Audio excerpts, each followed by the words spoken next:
എല്ലാ വിദ്യാർത്ഥികൾക്കും പുതിയൊരു വീഡിയോയിലേക്ക് സ്വാഗതം.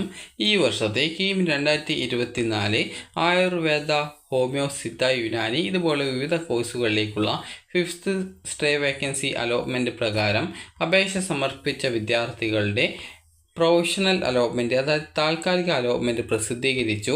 വിദ്യാർത്ഥികൾക്ക് ce.kerala.gov.in എന്ന വെബ്സൈറ്റ് ഓപ്പൺ ചെയ്ത് കീം 2024 കാൻഡിഡേറ്റ് പോർട്ടൽ വഴി വിദ്യാർത്ഥികൾക്ക് നിങ്ങളുടെ അലോട്ട്മെൻറ്റ് പരിശോധിക്കാവുന്നതാണ്. അപ്പോൾ വിദ്യാർത്ഥികൾ ce.kerala.gov.in എന്ന വെബ്സൈറ്റ് ഓപ്പൺ ചെയ്ത് കീം 2024 കാൻഡിഡേറ്റ് പോർട്ടൽ എന്നുള്ള ലിങ്ക് വഴി നിങ്ങൾക്ക് ഈ ഒരു പേജിലേക്ക് പ്രവേശിക്കാവുന്നതും അലോട്ട്മെൻറ്റ് ലിസ്റ്റ് എന്നുള്ളതിൽ ക്ലിക്ക് ചെയ്ത ശേഷം വിദ്യാർത്ഥികൾക്ക് ഇവിടെ കാണാൻ സാധിക്കും stay vacancy filling allotment round 5 Ayush or allied professional എന്ന് പറഞ്ഞുകൊണ്ട് കാണാം. ജസ്റ്റ് നിങ്ങൾ അത് ഡൗൺലോഡ് ചെയ്തെടുക്കുകയും ചെയ്യുക. ഇത് ഡൗൺലോഡ് ചെയ്ത് എടുത്ത ശേഷം വിദ്യാർത്ഥികൾക്ക് അലോട്ട്മെൻറ്റ് കിട്ടിയിട്ടുണ്ടോ ഇല്ലയോ എന്നുള്ള കാര്യം നിങ്ങൾക്ക് കൃത്യമായിട്ട് പരിശോധിക്കാവുന്നതും.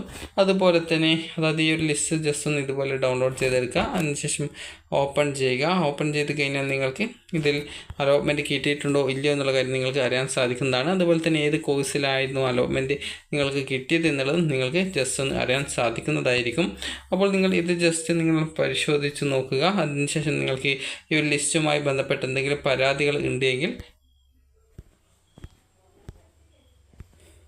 അപ്പോൾ ഈ ഒരു ലിസ്റ്റുമായി ബന്ധപ്പെട്ട് നിങ്ങൾക്ക് എന്തെങ്കിലും പരാതികൾ ഉണ്ടെങ്കിൽ നാളെ, അതായത് ഡിസംബർ 28 ഉച്ചയ്ക്ക് 12 മണിക്ക് മുമ്പായിട്ട് നിങ്ങളുടെ പരാതികൾ CE ഓഫീസിനെ അറിയിക്കേണ്ടതാണ്. അതിനായിട്ട് വിദ്യാർത്ഥികൾക്ക് CEയുടെ ഇമെയിൽ ID ആയിട്ടുള്ള, അതായത്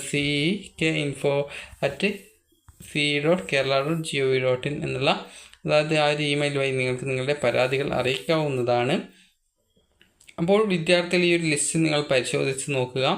അപ്പോൾ പരിശോധിച്ചെന്തെങ്കിലും നിങ്ങൾക്ക് ഈ ഒരു ലിസ്റ്റുമായി ബന്ധപ്പെട്ട് എന്തെങ്കിലും പരാതികൾ നിങ്ങൾക്കുണ്ടെങ്കിൽ നിങ്ങൾ ചെയ്യേണ്ടത് ഈ ഒരു CE ഓഫീസിനെ ആ ഒരു കാര്യം അറിയിക്കാവുന്നതാണ്. അപ്പോൾ ഈ ഒരു നിങ്ങളുടെ പരാതികൾ അയക്കേണ്ട അഡ്രസ്സ് എന്ന് പറയുന്നത് cek.info.ce@kerala.gov.in എന്ന ഇമെയിൽ മുഖാന്തരമാണ് നാളെ ഉച്ചയ്ക്ക് 12 മണിക്കുള്ളിൽ നിങ്ങളുടെ പരാതികൾ അറിയിക്കേണ്ടത്. ഇങ്ങനെ സാധുവായിട്ടുള്ള എന്തെങ്കിലും പരാതികൾ ഉണ്ടെങ്കിൽ ഇത് പരിഹരിച്ച ശേഷമായിരിക്കും അന്തിമ അലോട്ട്മെൻറ്റ് പിന്നീട് പ്രസിദ്ധീകരിക്കുക. അപ്പോൾ വിദ്യാർത്ഥികൾക്ക് ഈ ഒരു സർക്കുലർ പ്രകാരം, അതായത് ഇതിൽ പറഞ്ഞിട്ടുള്ളത് നിങ്ങളുടെ റിസൾട്ട്, അതായത് ഈ ഒരു ആയുർവേദ, ഹോമിയോ, സിദ്ധ, യുനാനി, അതുപോലെ തന്നെ fisheries, climate and environment science എന്നിങ്ങനെയുള്ള കോഴ്സുകളിലേക്കുള്ള 5ാം ഘട്ട സ്റ്റേ വേക്കൻസി താൽക്കാലിക അലോട്ട്മെൻറ്റ് പരീക്ഷാ കമ്മീഷനുടെ വെബ്സൈറ്റ് ആയിട്ടുള്ള ce.kerala.gov.in എന്ന വെബ്സൈറ്റിൽ പ്രസിദ്ധീകരിച്ചിട്ടുണ്ട്. വിദ്യാർത്ഥികൾ നൽകിയ ഓൺലൈൻ ഓപ്ഷനുകളുടെ അടിസ്ഥാനത്തിലാണ് ഈ ഒരു അലോട്ട്മെൻറ്റ് തയ്യാറാക്കിയിട്ടുള്ളത്. നിങ്ങൾക്ക് കീം 2024 കാൻഡിഡേറ്റ് പോർട്ടലിലെ അലോട്ട്മെൻറ്റ് ലിസ്റ്റ് എന്നുള്ള മെനു ഐറ്റത്തിൽ ക്ലിക്ക് ചെയ്ത് താൽക്കാലിക അലോട്ട്മെൻറ്റ് കാണാവുന്നതാണ്. താൽക്കാലിക അലോട്ട്മെൻറ്റ് ലിസ്റ്റ് സംബന്ധിച്ച് എന്തെങ്കിലും പരാതികൾ ഉണ്ടെങ്കിൽ, സാധുവായ പരാതികൾ എന്ന് പറഞ്ഞാൽ ഒറിജിനലായിട്ടുള്ള യഥാർത്ഥ പരാതികൾ എന്നത് ആണ് ഉദ്ദേശിക്കുന്നത്. അപ്പോൾ അങ്ങനെ എന്തെങ്കിലും പരാതികൾ ഉണ്ടെങ്കിൽ നിങ്ങൾക്ക് നാളെ, അതായത് ഡിസംബർ 28 ഉച്ചയ്ക്ക് 12 മണിക്കുള്ളിൽ നിങ്ങളുടെ പരാതികൾ അറിയിക്കാവുന്നതാണ്. അപ്പോൾ അങ്ങനെ എന്തെങ്കിലും പരാതികൾ ഉണ്ടെങ്കിൽ അത് പരിഹരിച്ച ശേഷം നിങ്ങളുടെ അലോട്ട്മെൻറ്റ് റിസൾട്ട് നാളെയല്ല മറ്റന്നാൾ പ്രസിദ്ധീകരിക്കും. അപ്പോൾ നിങ്ങൾക്ക് ഈ ഒരു വീഡിയോ ഉപകാരപ്രദമായിട്ടുണ്ടെന്ന് കരുതുന്നു. അപ്പോൾ നിങ്ങൾക്ക് അലോട്ട്മെൻറ്റ് കിട്ടിയിട്ടുണ്ടോ ഇല്ലയോ എന്നുള്ളത് പരിശോധിക്കുക. എന്തെങ്കിലും പരാതികൾ ഉണ്ടെങ്കിൽ നാളെ ഉച്ചയ്ക്ക് 12 മണിക്കുള്ളിലായിട്ട് അറിയിക്കുക. അപ്പോൾ ഈ ഒരു വീഡിയോ ഉപകാരപ്രദമായിട്ടുണ്ടെങ്കിൽ ലൈക്ക് ചെയ്യുക, ഷെയർ ചെയ്യുക. Thank you for watching.